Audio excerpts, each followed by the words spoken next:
as fait du consulting pour quelques grands CEO.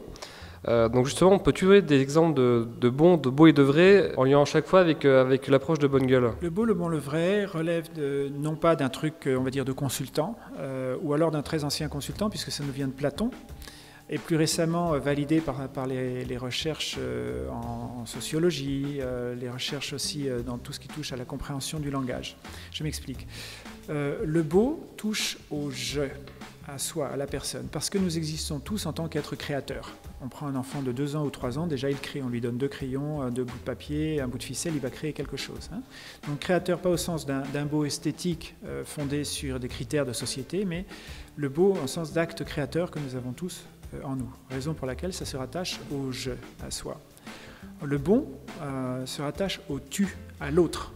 Ce que je fais va avoir forcément un impact sur l'autre et l'autre va pouvoir me dire oui, ça me fait du bien ou pas. Et quand je dis l'autre, ça veut dire d'autres personnes, la société, l'environnement, chacun finalement une sorte de langage pour refléter ce que mes actions peuvent provoquer. Donc voilà, le beau se rattache au tu, à l'autre, à l'alter ego.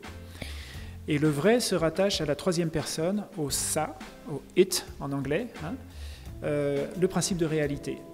Vous créez un vêtement, il va tenir ou pas, les coutures vont-elles tenir ou pas, va-t-il résister au lavage ou pas. Vous avez affaire à des contraintes liées au principe de réalité et à une physique du monde.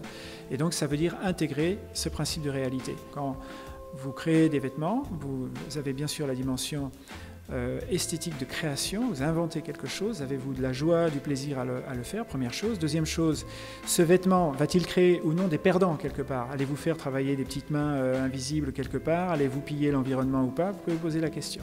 Et puis troisième chose, le vrai, voilà, ce vêtement tient-il? Va-t-il tenir les lavages? Va-t-il s'affaisser ou pas, etc. Est-ce que justement, il y a des choses que pour toi les entreprises de mode ne font pas assez? Est-ce que tu te dis parfois, ils pourraient pousser le concept un peu plus loin ou il y aurait 2-3 petites choses à arranger? Si je me base encore une fois sur le beau, le bon, le vrai, je pense que sur le beau, effectivement, il y a beaucoup de créations, y compris dans les marques très grand public, même si derrière on peut voir le conventionnalisme, etc. Il y a de la création. Sur le bon, là évidemment, il y a énormément de choses à revoir parce que ça se fait au prix d'un pillage de l'environnement. On prend ne serait-ce que le coton non bio, ça a des conséquences environnementales et sociales et économiques évidemment désastreuses.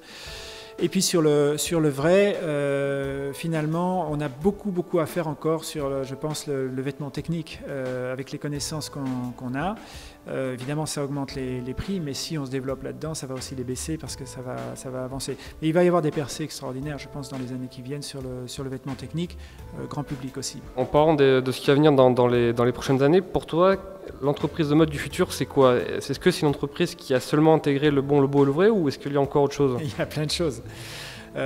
Déjà, effectivement, il s'agit d'une entreprise qui, dans sa constitution même, se dote d'une agilité, autrement dit d'un type d'intelligence collective qui n'a plus grand-chose à voir avec l'entreprise pyramidale telle qu'on la connaît. Ce qui va arriver, maintenant, si je me place sur le point de vue de l'écosystème, on voit vraiment un passage de l'économie de l'objet ou du service, donc je vends un objet ou je vends un service, dans lequel le business model consiste toujours à vendre plus. Il faut que je vende plus de bagnoles, il faut que je vende plus de transport, il faut que je vende plus de soins médicaux, il faut toujours plus, voilà, plus d'alimentation, etc. Pour évoluer vers ce qu'on appelle l'économie de l'expérience.